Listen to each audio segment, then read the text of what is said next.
देशभरातील 27 विमानतळ बंद करण्यात आल्याची अपडेट आपल्यापर्यंत पोहोचते आणि ही लाईव्ह दृश्य आपण पाहतोय। ब्लॅकआउट जे करण्यात आलेलं आहे त्या संदर्भातली दृश्य केंद्र सरकारच्या वतीनं गृह मंत्रालयाच्या वतीनं जे मॉक ड्रिल घेण्यात आलेलं होतं त्या मॉक ड्रिलमध्ये ब्लॅकआउट करण्याचे निर्देश देखील देण्यात आलेले होते। युद्धजन्य परिस्थिती जर निर्माण झाली तर कशा पद्धतीनं ब्लॅकआउट केलं जाऊ शकतं याचं मॉक ड्रिल हे भारतामध्ये अनेक ठिकाणी सुरू असतानाच युद्धजन्य परिस्थिती आता पाहायला मिळते आणि त्या अनुषंगानं हे ब्लॅकआउट आता करावा लागलेला आहे। भारताच्या अनेक भागामध्ये मुख्यतः विशेषतः सीमावर्ती भागामध्ये हे ब्लॅकआउट आता केलं जात आहे। दुश्मनांच्या सैन्यापासून वाचण्यासाठी त्यांच्या हवाई हल्ल्यापासून वाचण्यासाठी खऱ्या अर्थानं या ब्लॅकआउटचा उपयोग होत असतो आणि हे ब्लॅकआउट आता केलं जात आहे। तर जैसलमेरमध्ये देखील ड्रोनला चोख प्रत्युत्तर दिल्याची महत्त्वाची अपडेट आपल्यापर्यंत पोहोचते। राजस्थानमध्ये सुद्धा ब्लॅकआउटची घोषणा आता करण्यात आलेली आहे। तर भारतानं पाकिस्तानच्या कराची बंदरामध्ये मोठे हल्ले केल्याची अपडेट देखील आपल्यापर्यंत पोहोचते। तर जैसलमेरमध्ये देखील पाकिस्ताननं ड्रोन हल्ले केलेले होते, मात्र पाकिस्तानच्या ड्रोन हल्ल्याला भारतानं हवेतल्या हवेतच बेचिराग केलेला आहे।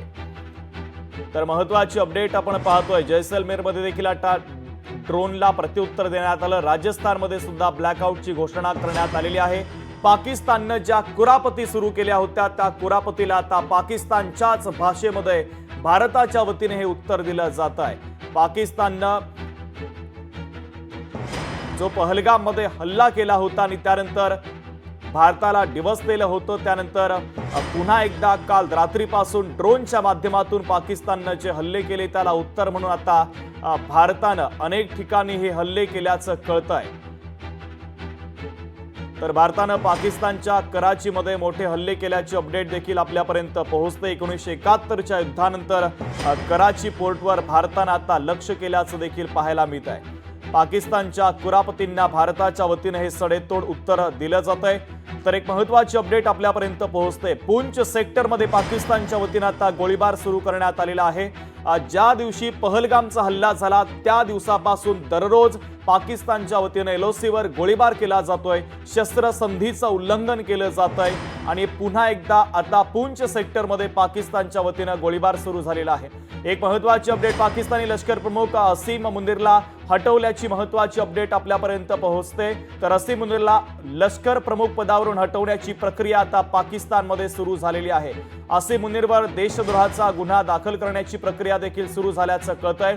पाकिस्तानी लष्कर प्रमुख असीम मुनीरला हटवण्यात आल्याची सगळ्यात महत्त्वाची आणि मोठी अपडेट आपल्याला सूत्रांनी दिलेली आहे। त्यांना त्या पदावरून हटवण्याची प्रक्रिया देखील आता सुरू झाल्याचं कळतंय। तर महत्त्वाची अपडेट आपण पाहतोय, असीम मुनीरवर देशद्रोहाचा खटला लागण्याची शक्यता आहे आणि त्यानंतर मात्र आता पदावरून पायउतार व्हावं लागण्याची देखील शक्यता आहे। पाकिस्तानमधील अंतर्गत हालचाली आता कमालीच्या वाढल्याचं पाहायला मिळतंय। आधीच जर आपण पाकिस्तानमध्ये पाहिलं तर बलुचिस्तान हा त्यांच्या विरोधात आहे। पाकिस्तानमध्ये अंतर्गत गृहकलह आहे आणि त्याचा देखील मोठा फटका पाकिस्तानला बसतोय। दुसरा महत्त्वाचा मुद्दा म्हणजे राजकीय वातावरण पाकिस्तानातलं अत्यंत दूषित आहे आणि आता जी युद्धजन्य परिस्थिती निर्माण झालेली आहे त्या युद्धजन्य परिस्थितीमध्ये पाकिस्तानातील काही राजकीय नेते संधी साधूपणा करत असतात। हे प्रत्येक युद्धामध्ये त्यांच्या राजकारण्यांनी दाखवून दिलेला आहे आणि तसाच काहीसा प्रकार आता पाकिस्तानच्या राजकीय वातावरणामध्ये पाहायला मिळतोय। असीम मुनीरवर देशद्रोहाचा खटला लागण्याची शक्यता आहे। अनेक हालचाली देखील आता लष्कर पातळीवर आणि राजकीय पातळीवर वाढल्याचं पाहायला मिळत आहे, कारण भारताच्या वतीनं चोख प्रत्युत्तर पाकिस्तानला देण्यात आलेलं आहे आणि आता पाकिस्तान पुरता बिथरल्याचं पाहायला मिळत आहे। एक महत्त्वाची अपडेट, इंडिया गेट भोवती आता बॅरिकेड्स देखील टाकण्यात आलेले आहे, गर्दी हटवण्यात आलेली आहे। इंडिया गेटमधील सर्व पर्यटकांना बाहेर काढण्यात आलं। इंडिया गेटचा परिसर हा निर्मनुष्य करण्यात आलेला आहे। तर दिल्लीमधील एक महत्त्वाची अपडेट, दिल्लीतील इंडिया गेट रिकामं करण्यात आलेलं आहे। अनेक संवेदनशील ठिकाणं, अनेक महत्त्वाच्या ठिकाणांवर पोलिसांचा तगडा बंदोबस्त आहे। लष्कराचे जवान असतील, लष्करी दलाचे जवान असतील, या सगळ्यांचा बंदोबस्त आता महत्त्वाच्या ठिकाणी करण्यात आलेला आहे आणि दिल्लीतील इंडिया गेट परिसरातील हे थेट दृश्य आपण पाहतोय।